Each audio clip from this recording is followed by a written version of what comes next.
sur Tout TV Africa, bienvenue à tous dans ce nouveau numéro de Gatingo.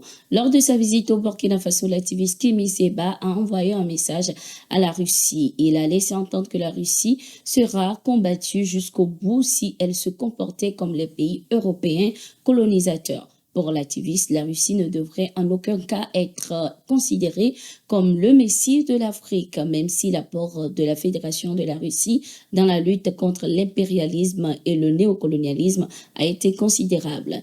Il a également exhorté le peuple burkinabé à ne plus brandir les drapeaux russes lors des manifestations, mais plutôt ceux du Burkina Faso, car cela contribuera, selon lui, à beaucoup plus affirmer l'identité africaine. Si la Russie se hasarde à coloniser l'Afrique, nous la combattrons jusqu'au bout. L'Afrique sera son tombeau. Brandir des drapeaux russes nous ridiculise. Lors des manifestations en Russie, vous ne verrez pas de drapeau burkinabé. Alors, nous devons apprendre à défier l'Occident en brandissant nos propres drapeaux, a-t-il indiqué. Kémi Séba, lors de son séjour au Burkina Faso, a rencontré le président du Faso, le capitaine Ibrahim Traoré. Les deux personnalités ont eu des échanges constructifs, stratégiques et fraternels portant sur l'avenir de la sous-région et plus globalement du peuple africain, du continent et de la diaspora.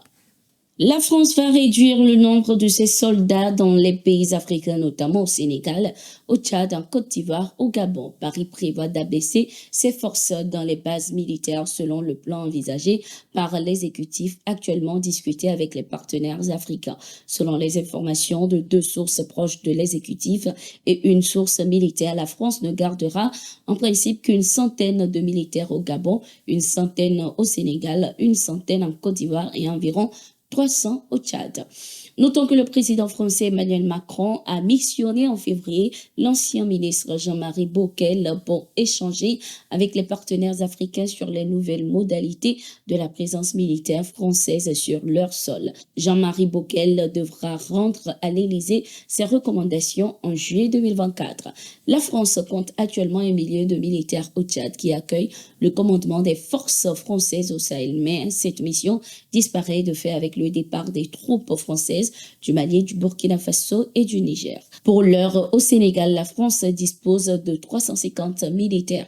Le gouvernement sénégalais aurait également sollicité l'appui de l'Union européenne pour renforcer la protection de sa frontière avec le Mali. En Côte d'Ivoire, la France compte 900 militaires. Au Gabon, où le président Ali Bongo Ondimba a été renversé le 30 août dernier, 400 militaires français délivrent déjà essentiellement des formations. En Afrique du Sud, arrivé troisième lors des élections générales du 29 mai, l'ex-président Jacob Zuma refuse d'accepter les résultats. Son parti, le MK, a indiqué qu'aucun de ses 58 nouveaux députés ne participera à la séance. Le parti a précédemment déposé des objections auprès de la commission électorale indépendante alléguant des irrégularités généralisées lors des élections nationales le mois dernier. Le parti a obtenu plus de 14% des voix. Le parti avait également demandé à la Cour constitutionnelle d'annuler la décision de la commission et d'ordonner au président de convoquer de nouvelles élections, une demande rejetée par la Cour.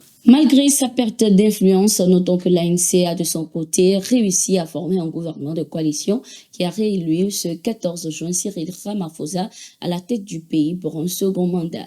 L'ancien président sud-africain Jacob Zuma a affirmé ce 16 juin que son parti continuerait de contester les résultats des dernières élections générales qui ont, selon lui, été truquées.